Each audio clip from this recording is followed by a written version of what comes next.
Hello class. Welcome back बच्चों। तो मेरे बच्चों स्टार्ट कर रहे हैं नया लेक्चर।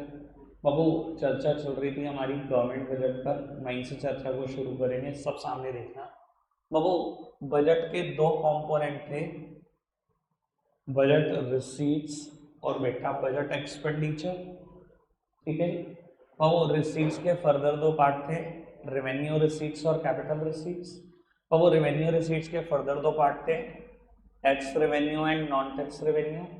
टैक्स के फर्दर दो पार्ट थे, डायरेक्ट टैक्सेस और इनडायरेक्ट टैक्सेस। कल बेटा नॉन टैक्स रेवेन्यू में 9 बातें पढ़ी, आईपीएल, एफएफएफ, ईजीएस। बाबू कैपिटल रिसीट्स में भी 4 बातें पढ़ ली, borrowing, recovery of loan, disinvestment और स्मॉल सेविंग्स। ठीक है जी। बाबू अब एक्सपेंडिचर साइड की तरफ आगे बढ़ाते हैं, खत्म भी कर देंगे अगले 5 मिनट में ये, और उसके बाद के टॉपिक आगे बढ़ जाएंगे। ठीक है जी। बाबू बजट एक्सपेंडिचर में दो बातें, रेवेन्यू एक्सपेंडिचर और कैपिटल एक्सपेंडिचर। कल आपने डेफिनेशन भी मेरा ख्याल नोट डाउन कर दी होगी बेटा, मैं सिर्फ बोल रहा हूँ, अब डेफिनेशन लिख नहीं रहा बेटा। ठीक है जी। बाबू रेवेन्यू एक्सपेंडिचर और कैपिटल एक्सपेंडिचर में अंतर क्या है बेटा? यहां पर डेफिनेशन लिखी हुई थी, which neither create assets nor causes reduction in any liability. बाबू ये वो खर्चे हैं सरकार के जिससे एसेट्स भी नहीं बनेगी और लायबिलिटी भी कम नहीं होगी। और बेटा कैपिटल एक्सपेंडिचर, बाबू कैपिटल एक्सपेंडिचर या तो बेटा एसेट्स क्रिएट हो जाएगी या बेटा लायबिलिटी रिड्यूस हो जाएगी, दोनों में से एक चीज पक्का हो।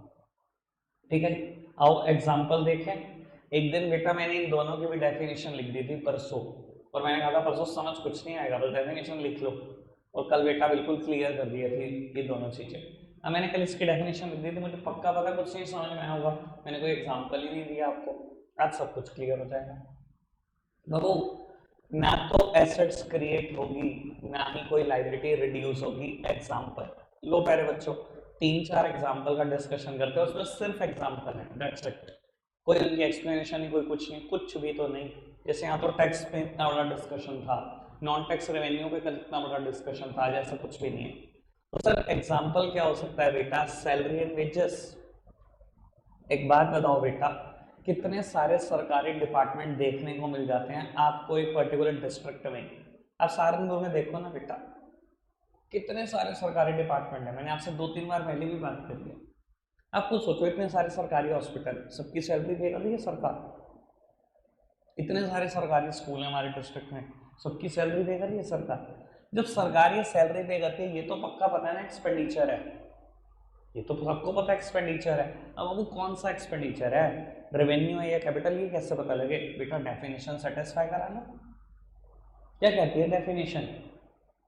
विच neither create assets nor causes reduction in any liability. क्या बाबू इससे कोई सरकार की एसेट्स क्रिएट हो रही है सैलरी वेजेस देने से? नहीं। सरकार की कोई लायबिलिटी रिड्यूस हो रही है? नहीं। काम करा रही है तो पे कर रही है, कोई लायबिलिटी थोड़ी खड़ी हुई है ऑलरेडी। कोई दिक्कत कोई परेशानी तो नहीं, समझ में आती है बात? आगे बढ़ाएं बाबू। और क्या एग्जाम्पल हो सकता है सैलरी एंड वेज के अलावा? ये सबसे इंपॉर्टेंट एग्जाम्पल है, इसको याद रखना है बाबू। इंटरेस्ट पे, मान लो सरकार ने लोन ले रखा है और सरकार हर महीने ब्याज दे रही है उसका, सर एक्सपेंडिचर है? एसेट्स क्रिएट हो रही है? लायबिलिटी रिड्यूस हो रही है? कुछ भी नहीं। कौन सा एक्सपेंडिचर? Revenue expenditure. आगे बढ़ जाए बाबू। और क्या एग्जाम्पल हो सकते हैं बेटा? डिफेंस सर्विसेज, सरकार आर्मी से, नेवी से, एयरफोर्स से डिफेंस सर्विसेज ले रही है, पे करके इसके बदले में उनको, करती तो सैलरी और वेज ही पे है बेटा। बाबू क्या इससे कोई एसेट्स क्रिएट हो जाती है या कोई लायबिलिटी रिड्यूस हो जाती है? नहीं बेटा। सेम वे एडमिनिस्ट्रेशन सर्विसेज, बेटा इतने सारे आईएएस आईपीएस ऑफिसर की एडमिनिस्ट्रेशन सर्विसेज ले रही है बेटा सरकार, पे करती है। कौन सी एसेट्स क्रिएट होती है इससे? कौन सी लायबिलिटी रिड्यूस हो जाती है? तो सब एग्जाम्पल किसके हैं बेटा? रेवेन्यू एक्सपेंडिचर के। बस मैं चाहता हूँ एक बात आप स्पेसिफिकली याद रखो, ये भूलना नहीं, ठीक है ना? इस एग्जाम्पल का इस्तेमाल मैं बार बार करूंगा, ठीक है? आगे बढ़ते बाबू, बात करते हैं कैपेक्स की। बेटा क्या थी डेफिनेशन? विच आइदर क्रिएट एसेट्स और causes reduction in any liability. या तो बेटा एसेट्स क्रिएट हो जाएगी या बेटा कोई लाइबिलिटी रिड्यूस हो जाएगी। वो एसेट्स क्रिएट करने का भी एग्जांपल लेना मुझसे, लाइबिलिटी रिड्यूस करने का, बस इतना सा ये टॉपिक है, इसमें और कुछ नहीं है, खत्म। फिर आगे है कुछ टॉपिक काम के, ठीक है जी। एसेट्स क्रिएट करने का एग्जांपल यार कुछ भी हो सकता है यार, मेट्रोस, हाईवेज, पोर्ट्स, एयरपोर्ट्स, पता नहीं और क्या क्या। बाबू सरकार ने इनकी कंस्ट्रक्शन शुरू कर दी, लेट्स सपोज कोई हाईवे बन रहा है, सर सरकार कंस्ट्रक्शन करा रही है, खर्चा है, पक्की बात है खर्चा है। बाबू कौन सा खर्चा है, रेवेन्यू या कैपिटल, कैसे पता लगे, डेफिनेशन सेटिस्फाई कराओ ना, विच आइदर क्रिएट एसेट्स। सर अगर इन चीजों पे खर्चा हो रहा है, एसेट्स ही तो क्रिएट हो रही है, कैपिटल एक्सपेंडिचर ही तो हुआ ही है। एसेट नहीं है ये सरकार की, देश की एसेट नहीं है, एसेट है, पक्की बात है। आगे बढ़ाएं बाबू, और causes reduction in any liability. Babu liability reduce हो जाए ऐसा कोई खर्चा, रीपेमेंट ऑफ लोन। बाबू सरकार ने ना आरबीआई से लोन ले रखा था, या फॉरेन गवर्नमेंट से लोन ले रखा था, या WHO से लोन ले रखा था, या वर्ल्ड बैंक से लोन ले रखा था, और किसी फॉरेन इंस्टीट्यूशन से लोन ले रखा था, आज बाबू वो लोन वापस कर दिया। और अगर लोन वापस किया, खर्चा किया, ये तो सबको पता है, कौन सा खर्चा है बेटा, definition, which either create assets or causes reduction in any liability। Sir क्या इसने मेरी लाइबिलिटी को रिड्यूस कर दिया इस खर्चे ने? जब तक लोन लिया होगा अपनी लाइबिलिटी में ही तो दिखाया होगा सरकार ने। अगर आज इस लोन को उतार दिया है तो रिडक्शन इन लाइबिलिटी तो हो गया है, तो कौन सा खर्चा हुआ, कैपिटल एक्सपेंडिचर ही तो हुआ। कोई दिक्कत कोई परेशानी तो नहीं। आगे बढ़ाएं, आपको इतना क्लियर, सामने देखना बाबू। एक नया टॉपिक, 1 मिनट का टॉपिक स्टार्ट होता है, types of government budget. Types of government budget सामने देखना प्लीज। अभी बाबू लिखने पे ध्यान मत दो, मैं आखिरी के 5-4 मिनट आपके लिए छोड़ दूंगा। बाबू बात करते हैं टाइप्स ऑफ गवर्नमेंट बजट की। बेटा गवर्नमेंट बजट ना 3 तरीके के होते हैं, बहुत सिंपल है ये। बैलेंस्ड गवर्नमेंट बजट, पूरा लिख लेना, ठीक है जी। Surplus government budget, surplus government budget, और बेटा डेफिसिट गवर्नमेंट बजट। 3 तरीके के गवर्नमेंट बजट होते हैं, balanced government budget, surplus government budget, और बेटा डेफिसिट गवर्नमेंट बजट। समझ आ रहा तो एक बारी नहीं बता दोगे, खुद से भी बता सकते हो क्या है ये काम। बाबू कब कहूंगा मैं गवर्नमेंट बजट बैलेंस्ड है, व्हेन बेटा budgetary receipts is equal to budgetary expenditure. जितनी मेरे रिसीट्स हैं उतने ही खर्चे हैं, तो सरकार बोलेगी जी मेरा गवर्नमेंट बजट बैलेंस्ड है, ठीक है। अब वो सरप्लस कब होगा, अब समझदार हो आप बेटा, जब बजटरी रिसीट्स ज़्यादा होंगे बजटरी एक्सपेंडिचर से, तो जो बजट होगा क्या बोलेंगे उसको, सरप्लस गवर्नमेंट बजट। अब वो डेफिसिट गवर्नमेंट बजट कब होगा, when budgetary receipt is less than budgetary expenditure, यानी कि खर्चे ज़्यादा होंगे बजट में और रिसीट्स होंगी कम, ठीक है। मेरे देश का गवर्नमेंट बजट कैसा है, एनी आइडिया, डेफिसिट।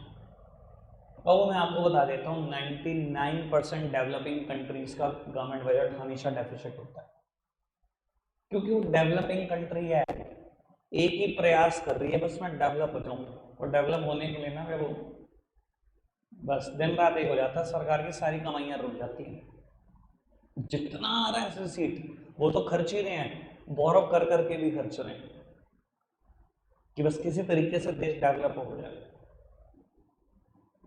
समझ में आई बात? अच्छा देखो, ये तो मैंने बता दिया, ये आपने गेस भी कर दिया कि हमारे देश का गवर्नमेंट बजट डेफिसिट में होगा। वो डेफिसिट में होता है, लेकिन सरकार पूरा प्रयास करती है कि इस डेफिसिट को ना बैलेंस तक पहुंचा दो, ना पहुंचे सरप्लस तक, लेकिन बैलेंस तक पहुंचा दे। और सरकार कुछ ना कुछ करके बैलेंस्ड गवर्नमेंट बजट बना लेती है। वो कैसे करती है बैलेंस, अभी सिखा दूंगा आपको, और दिखाऊंगा अभी, प्रैक्टिकल भी दिखाऊंगा, 2-3 सालों के बजट दिखा दूंगा, सेटिस्फाई हो जाएगा, ठीक है जी। आगे बढ़ाएं बात को, पक्का से, चलो जी बाबू। अब एक नया टॉपिक स्टार्ट हो रहा है जिसमें मैं बातें सिर्फ एक चीज की कर रहा हूँ, डेफिसिट गवर्नमेंट बजट की। अब एक डेफिसिट गवर्नमेंट बजट ना फर्दर 3 तरीके का होता है, ठीक है। इसमें से मुझे आज 2 तरीके का पढ़ाना है, अच्छे से समझाना है, जब वो समझ जाओगे तो मैं समझ लूंगा लगभग चैप्टर खत्म हो गया। फिर मेरे पास मुझे लगता है शायद कल का ही एक और लेक्चर लगेगा और ये चैप्टर खत्म, उसके बाद न्यूमेरिकल हैं थोड़े बहुत, ठीक है जी। आओ जी समझते हैं बेटा डेफिसिट गवर्नमेंट बजट क्या है। 3 तरीके का है। सबसे पहला रेवेन्यू डेफिसिट, सबसे पहला रेवेन्यू डेफिसिट। बाबू रेवेन्यू डेफिसिट ये कब होगा, नाम से समझ में आ रहा हो शायद आपको। बाबू रेवेन्यू डेफिसिट पता कब होगा, when revenue expenditure is more than revenue receipts. जब सरकार के रेवेन्यू एक्सपेंडिचर ज्यादा होंगे रेवेन्यू रिसीट से, तब अब वो रेवेन्यू डेफिसिट अराइज होगा। ये तो पक्का पता है ना नुकसान हो रहा है, ये डेफिसिट वर्ड ही नुकसान को इंडिकेट करता है। तो खर्चे ज्यादा होंगे तभी तो होगा ना बेटा।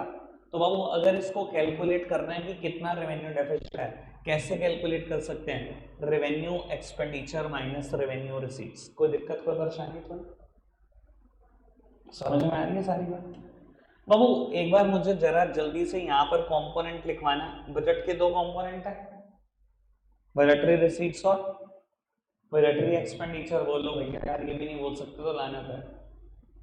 हाँ जी, रिसीट्स, रेवेन्यू रिसीट्स और कैपिटल रिसीट्स, और बाबू एक्सपेंडिचर, रेवेन्यू एक्सपेंडिचर और कैपिटल एक्सपेंडिचर। सर मैं भी बात कर रहा हूँ सिर्फ रेवेन्यू डेफिसिट की, जो 2 चीजों से मिलकर बना है, रेवेन्यू रिसीट्स और रेवेन्यू एक्सपेंडिचर, है ना। अब अगर मैं बोलूँ सरकार के रेवेन्यू रिसीट्स 10,000 करोड़ है और रेवेन्यू एक्सपेंडिचर 15,000 करोड़ है, तो रेवेन्यू डेफिसिट कितना होगा, 5,000 करोड़। 5,000 करोड़। बाबू आपको अगर आप अकाउंट्स के बच्चे हो तो आपको पता होगा रेवेन्यू रिसीट्स और रेवेन्यू एक्सपेंडिचर का मतलब।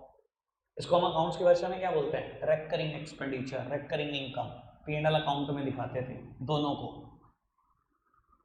और आपको पता है कैपिटल रिसीट और कैपिटल एक्सपेंडिचर क्या होता है। कैपिटल रिसीट्स मतलब वो पूरी liability side, either creates liability और causes reduction in any assets, यही तो होता है ये। आपको पता है ये क्या, कैपिटल एक्सपेंडिचर पूरी asset side, either creates assets और causes reduction in any liability. समझ में आ रही बात। रेवेन्यू एक्सपेंडिचर रेवेन्यू रिसीट्स कुछ और थोड़ी होता है, अकाउंट्स की भाषा में इनको रेकरिंग एक्सपेंडिचर रेकरिंग इनकम बोलते हैं, ट्रेडिंग और P&L अकाउंट में दिखाते हैं। और कैपेक्स और कैपिटल रिसीट्स कुछ और थोड़ी होता है, ये लायबिलिटी साइड है, एसेट साइड है। अगर मुझे सिंपल ही करना है तो अभी तक मैंने जितनी बात बोली समझ में आ रही है। सर आपको पता है ये जो खर्चे हैं सरकार के कैपिटल एक्सपेंडिचर पे, सरकार कभी कभी करती है, रोज के खर्चे नहीं है। रोज हाईवे बनवाती है, रोज पोर्ट बनाती है, नहीं ना। रेकरिंग, रीअकरिंग, ये वही तो खर्चे हैं जो रोज होते हैं, रोज। समझ में आ रही है बात, कोई दिक्कत कोई परेशानी तो नहीं। बाबू क्या पेपर में इसका न्यूमेरिकल आएगा, सर आ जाता है कभी कभी 1 नंबर में। पर बाबू मुझे भी इससे भी इंपॉर्टेंट चीज पता है क्या लगती है, पेपर कहता है रेवेन्यू डेफिसिट की ना इम्प्लीकेशंस बता दो। ये सबसे मुश्किल हो जाती है बातें। जो बच्चा समझता नहीं ना, जो रट लेता है वो फंसा ही रहता है, हमेशा हमेशा फंसा हुआ दिखाई देता है मुझे। सर मुझे लगता है अगर आपको ये बात मैं समझाने में कामयाब रहना इम्प्लीकेशन, तो मैं जब बताऊंगा आप कहोगे जी ओके डन, बिल्कुल डन, कुछ है ही नहीं दिक्कत। चलो खैर चर्चा करते हैं, आराम से समझते हैं चीज़ों को। बाबू ये बात समझ में आ रही है कि अगर रेवेन्यू डेफिसिट है तो रेवेन्यू खर्चे ज़्यादा है, मतलब मेरे रेकरिंग खर्चे ज़्यादा हैं, रोजमर्रा के खर्चे ज़्यादा हैं, रोजमर्रा के रिसीट्स कम है। टैक्स सरकार के पास रोज आ रहा है पर वो कम है, जितना सैलरी वेजेस में बांट रहा हूँ, जितना इंटरेस्ट दे रहा हूँ मैं, जितना एडमिनिस्ट्रेशन सर्विसेज पे खर्च रहा हूँ, जितना डिफेंस सर्विस पे खर्च रहा हूँ, वो ज़्यादा है ना। मैं एक बात लिखूंगा, मुझे बताने बात समझ में आएगी, नहीं आएगी तो एनालिसिस करेंगे। वैसे मुझे लगता है काफ़ी सारे बच्चे कहते हैं जी बिल्कुल okay. It clearly shows, it clearly shows government's inability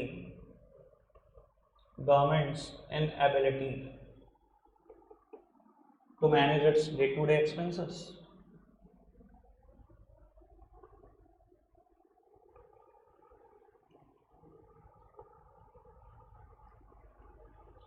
बात समझ में आई कि नहीं है बाबू।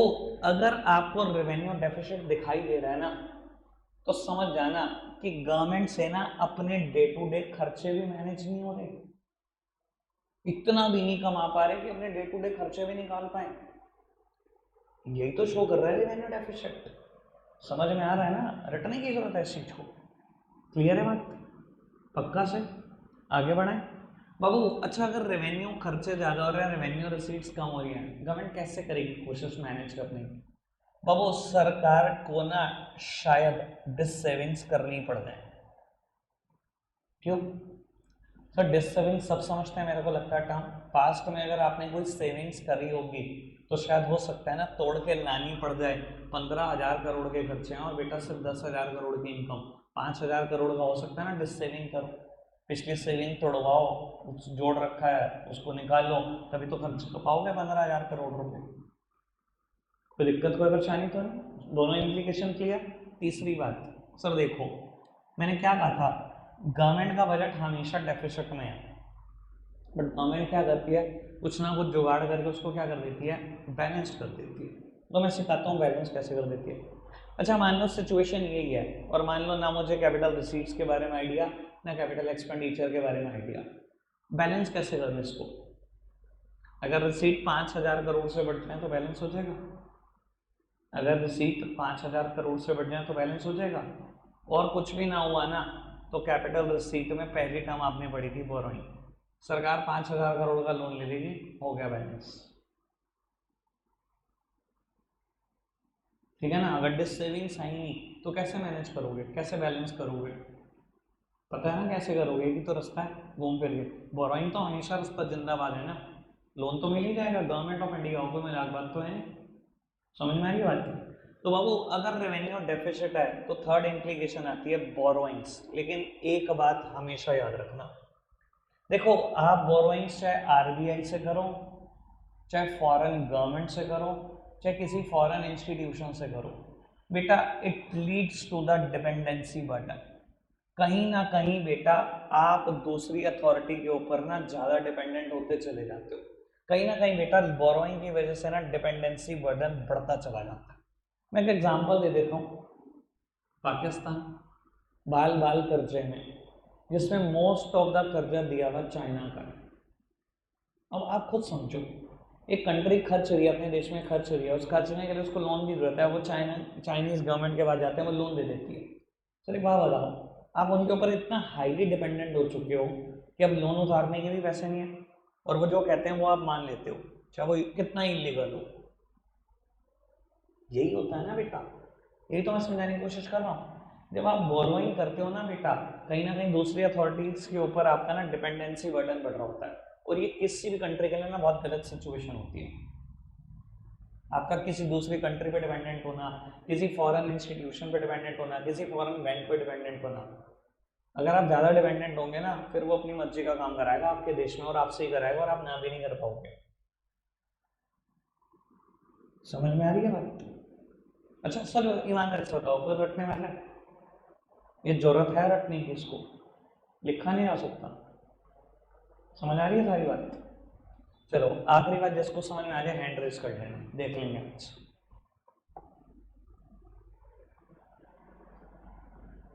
बाबू इन्फ्लेशन भी बढ़ सकता है, अगर रेवेन्यू डेफिसिट कुछ टाइम चल गया, इन्फ्लेशन भी बढ़ सकता है। किसी को समझ आए तो बता दो कैसे, नहीं तो फिर मैं समझा ही रहा हूँ।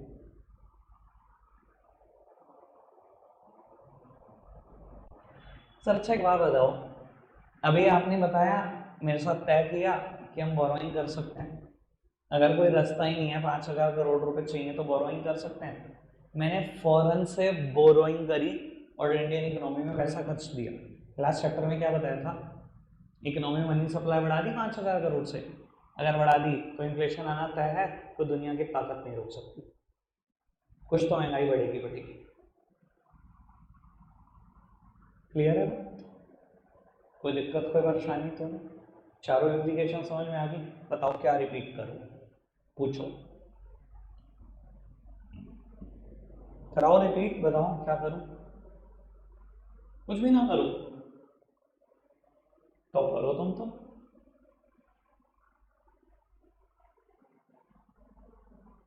भैया अगर बता दो कुछ रिपीट करने, समय बढ़ा दी नीति है मेरा भी, मैं अगला टॉपिक शुरू करूँ। सब समझ आ गया? पक्का से? ठीक है जी, आप कह रहे हो तो मान लेते हैं।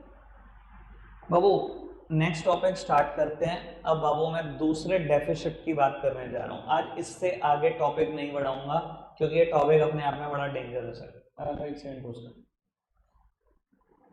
बाबू बात करते हैं फिस्कल डेफिसिट की। तीन तरीके के डेफिसिट हैं। रेवेन्यू डेफिसिट पढ़ लिया, फिस्कल आज पढ़ लेंगे, तीसरा है प्राइमरी डेफिसिट, वो कल पढ़ेंगे। इसके अलावा एक टॉपिक है objectives of government budget. Primary deficit कल, गवर्नमेंट बजट के ऑब्जेक्टिव कल। अगर बुक को देखोगे आप, संदीप गर्ग सर की बुक को या किसी बुक को, पहले ही दिन क्या किया जाता है, गवर्नमेंट बजट की डेफिनेशन पढ़ा के ऑब्जेक्टिव करा दिया जाता है। मैं करा ही नहीं सकता, मुझे लगता है लोग परमात्मा है जो पहले दिन बता देते हैं गवर्नमेंट बजट के क्या ऑब्जेक्टिव है। हम तो बहुत सिंपल आत्मा है, ठीक है ना, हमसे कहाँ टक्कर दी जा सकती है परमात्मा को। ठीक है जी, आओ क्या करते हैं बेटा बात फिस्कल डेफिसिट की। बेटा फिस्कल डेफिसिट का फॉर्मूला है total expenditure minus total receipts. सब सामने देखते रहना, total expenditure minus total receipts excluding borrowing, excluding borrowings. बाबू ये क्या बात हुई बेटा, कहता है फिस्कल डेफिसिट क्या है, total expenditure minus total receipt excluding borrowing. कहता है बोरोइंग छोड़ देना, सारे खर्चे ले लो, रेवेन्यू भी कैपिटल भी, माइनस कर दो सारी रिसीट्स, रेवेन्यू भी कैपिटल भी, बस बोरोइंग नहीं माइनस करनी। ऐसा क्यों बाबू, मैं एक बात बता रहा हूँ, अगर मेरी बात यहाँ पर ढंग से समझोगे ना, न्यूमेरिकल ना आपको ना टच नहीं कर सकती। मैं और क्या बताऊँ, मैं बच्चों को करते हुए देखता हूँ न्यूमेरिकल, मुझे हंसी आती है, भाई क्या कर रहे हो, थ्योरी क्यों नहीं पढ़ सुनते ढंग से। आपको लगता है न्यूमेरिकल करने आने चाहिए, भैया मेरे को लगता है थ्योरी आनी चाहिए, न्यूमेरिकल तो कुछ होते ही नहीं। आप सोचो, मैंने कभी अगर आपको नेशनल इनकम का इनकम मेथड एक्सपेंडिचर मेथड बढ़ाया, कितना जोर दे के बढ़ाया थ्योरी, आप बताओ न्यूमेरिकल में दिक्कत आई क्या। मुझे लगता है काम की चीज ही थ्योरी होती है, पहले वो तो समझ लो ढंग से। तो क्यों बोरोइंग को मना कर रहा है, उसको माइनस क्यों नहीं करना, बाकी सारी रिसीट्स को माइनस क्यों कर रहा है बाबू, क्योंकि fiscal deficit is itself a borrowing, क्योंकि फिस्कल डेफिसिट और बोरोइंग बिल्कुल बराबर टर्म है, इन दोनों में कोई अंतर ही नहीं होता। मैं साबित कर देता हूँ, दिल नहीं कह रहा मेरा, और साबित करते हैं। इधर देखना सब मेरी तरफ। बाबू मेरे को एक बार बजट के ना दोबारा से कंपोनेंट बताओ। दो कंपोनेंट है, बजट रिसीट्स और बजट एक्सपेंडिचर। रिसीट्स के भी फर्दर दो पार्ट है, रेवेन्यू और कैपिटल। एक्सपेंडिचर के भी फर्दर पार्ट है, तो दिक्कत तो नहीं। इधर देखना, मान लो बेटा अभी हमने माना ये 10,000 करोड़ का खर्चा है, ये 15,000 करोड़ का खर्चा है, मान लो बेटा कैपिटल एक्सपेंडिचर 25,000 करोड़ का खर्चा है। ठीक है बाबू, आओ कैलकुलेट करते हैं फिस्कल डेफिसिट। टोटल खर्चे कितने हो गए, 40,000 करोड़, रेवेन्यू 15,000 करोड़ का, कैपिटल 25 का, टोटल कितना होगा 40,000 करोड़। माइनस कर दो टोटल रिसीट्स, कितनी है total receipts, capital receipts, sorry capital receipt है नहीं, रेवेन्यू रिसीट है, माइनस कर दो।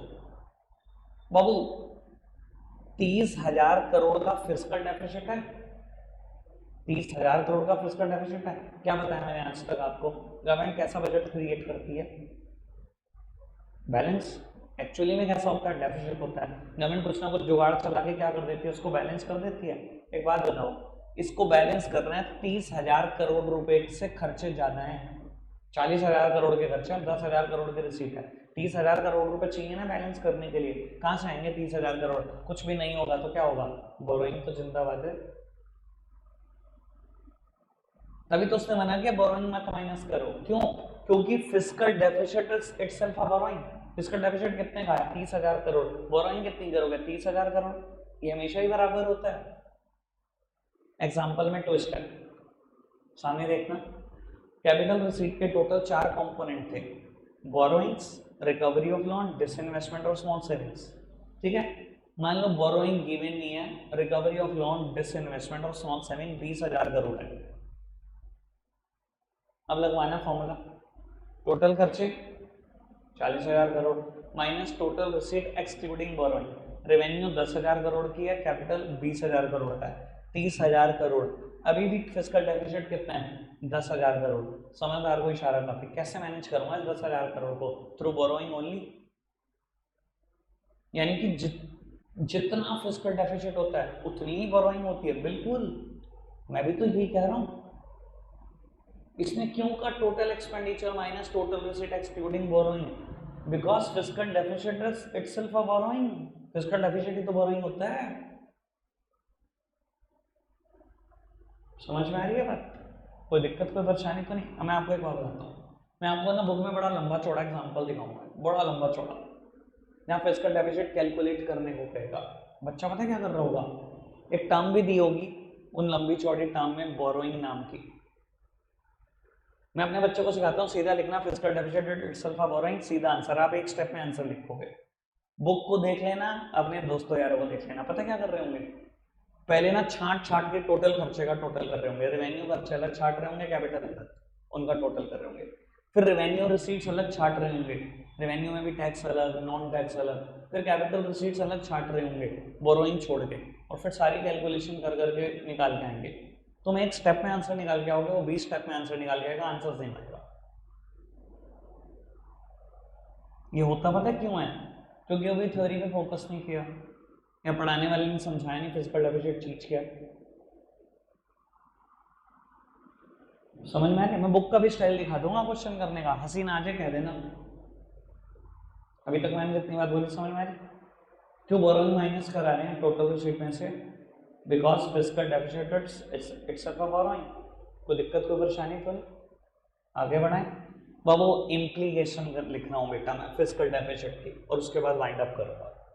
पहली इम्प्लीकेशन खतरनाक है, समझना बड़ा जरूरी है। पहली इम्प्लीकेशन बहुत खतरनाक है बेटा।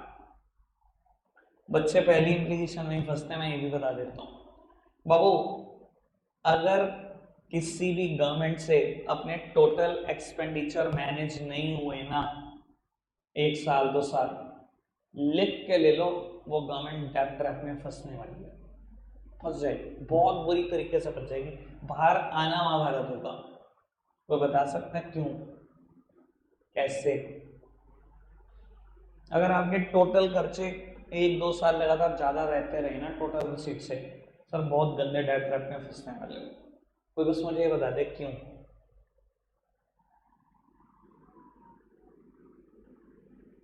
नहीं? चलो मैं बताता हूँ, इधर देखना।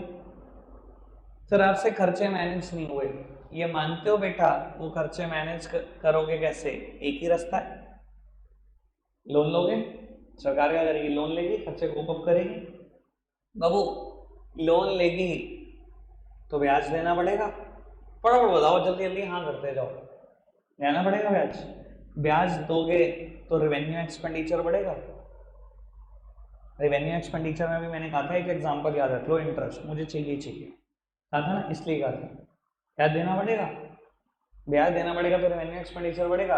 रेवेन्यू एक्सपेंडिचर बढ़ेगा, अभी पिछला टॉपिक पढ़ा आपने, तो क्या रेवेन्यू डेफिसिट भी बढ़ेगा?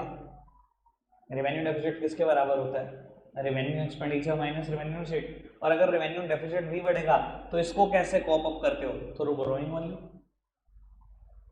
यानी कि इसके लिए तो लोन लोगे लोगे, जो इसकी ब्याज पे करोगे उसकी वजह से जो रेवेन्यू डेफिसिट अराइज होगा उसके लिए फिर लोन। बाहर नहीं आ सकती गवर्नमेंट, जान निकल जाएगी कई सालों के लिए अगर ये मैनेज ना हुई तो। ब्याजों के लिए भी लोन लेना पड़ जाएगा।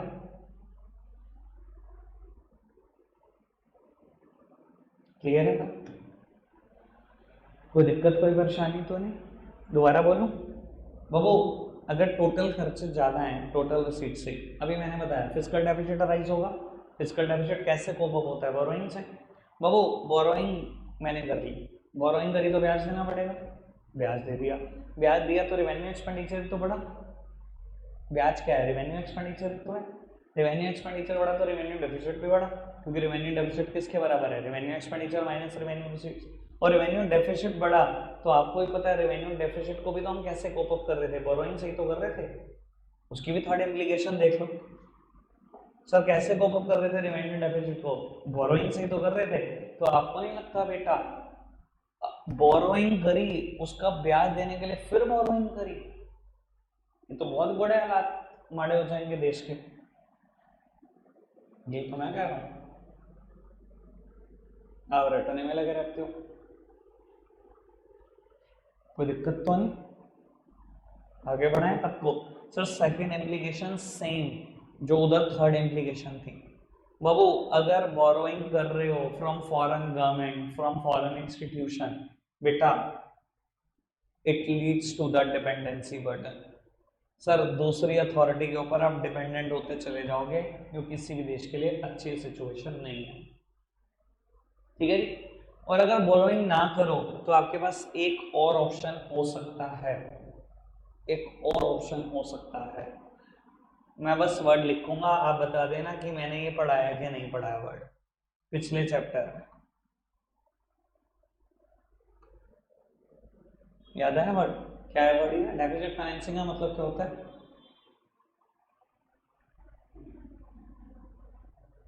मैंने पढ़ाया नहीं, क्या होता है मतलब? गवर्नमेंट अपने खर्चों को वो कैसे करती है, कई बार आरबीआई को कहते हैं एडिशनल करेंसी प्रिंट कर दो, उसी को तो बोलते हैं deficit financing. Additional currency print करा कर आगे खर्चना। सर अगर 40,000 करोड़ के खर्चों 30,000 करोड़ की रिसीट है, 10,000 करोड़ का लोन ना लेना चाहो तो एक ही तो रास्ता है आपके पास। अब आरबीआई को कह सकते हो जी मैनेज कराओ, डेफिसिट फाइनेंसिंग कराओ, करेंसी प्रिंट करो, मैं खर्चूंगी, यही तो करोगे। और समझदार हो तो तैयारी कर लो। अगर फॉरेन से बोरोइंग करके खर्चा कर रहे हो, चाहे डेफिसिट फाइनेंसिंग से खर्चा करा रहे हो, लिख के ले लो, इन्फ्लेशन आने वाला है, ठीक है, कोई दिक्कत तो नहीं। ये भी लिख के ले लो, इसका न्यूमेरिकल पेपर में, न्यूमेरिकल नहीं तो इसकी इम्प्लीकेशन पेपर में, कोई नहीं रोक सकता। रखते हैं आज के लिए इतना ही है प्यारे बच्चों, बाय बाय।